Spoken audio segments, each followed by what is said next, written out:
Gwe wenna nga wandyetaaze okwata omukolo gwo nga okwanjula embaga amazaalibwa baby shower kuhinjira n'ebirala bingi nkwanjulira Glosh TV bakafulu b'okuba ebifaananyi n'okwata video era nga wandyetaaze okulanga wamu ne Glosh TV kuba ku namba y'essimu eno noti 75 noti 31 tweyunire oleme kwejjusa.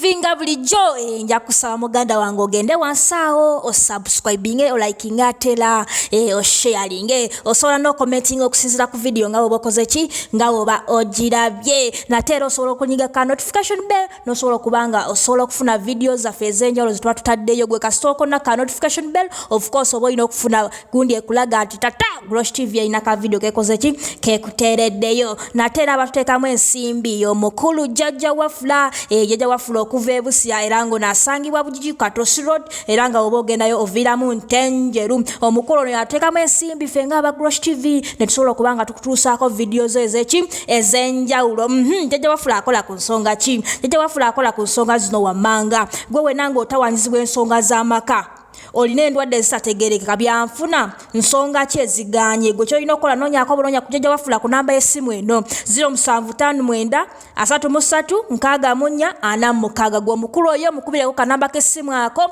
ajja kubanga asobola okukwasaganya ku nsonga zo. Nkugambye nti akanamba ke kali 0759 33 64 y'omukulu jjajja wafula nkugambye nti ono asangibwa Bugigi Katosi Road era nga oba ogendayo oviramu Ntenjeru gwe kasita otuuka Ntenjeru jjajja wafula oba okoze ki oba omutuuseeko era nyongera okujjukiza nti ekirungi ekiri ku jjajja wafula ono osasula omaze kulabako obanga omaze kuwona kyekirungi kyokka omukulu ono kyakola ki kyalina gwe wenna oba olina ekizibu kyonna nga kikusumbuwa gwe kyolina okukola munoonyeeko buloonya kanamba k'essimu ako gwe kasita oterera bwoti ng'omulyoka okola ki omukolako ekirungi kyalina nkugambye nti osasula omaze kuwona so oyo y'omukulu ateekamu akasente ffe nga aba Glosh TV nesobola okubanga tukutuusaako videos ez'enjawulo natera ng'oli eyo nga wandyetaaze okubanga olanga naffe aba Glosh TV tulonyeeko kanamba k'essimu kaffe kano 0750 31 akanamba ka Glosh TV gwe wenna nga wandyetaaze okuba nti olanga naffe tunonyeeko kanamba k'essimu ako tujja kubanga tukola ki tukukwasaganya.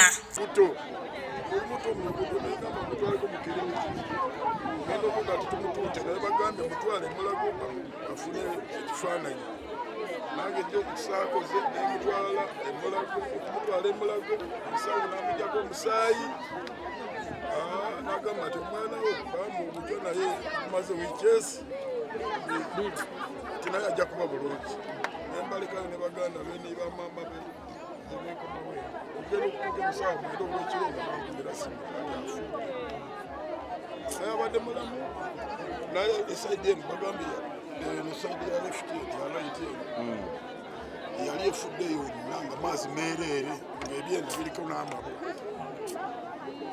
gaali butyo era bamuge ku musaayi ne bakyekira nga butyo sikuba nti oba alwadde abadde mulamu abadde muntu w'abantu mutana tabu kali kamoja kamba siyango obuze nagamba wendi beera bisi yakikoze naye muzadde si abadde mukwano gw'omwana wange si abadde mukwano gw'abaana si abadde muntu w'abantu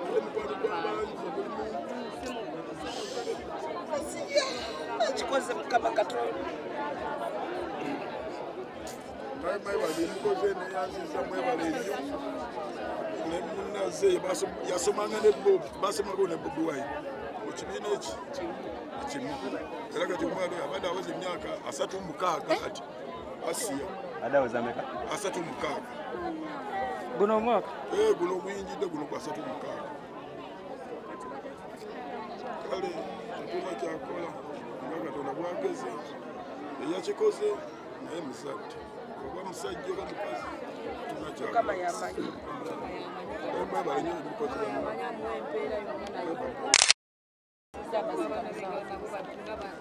nze enteekateeka z'okuziika zezitya enteeka ez'okuziika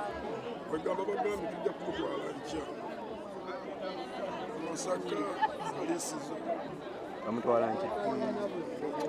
era buli agenda ajje wano kasaawe emmotoka we ziri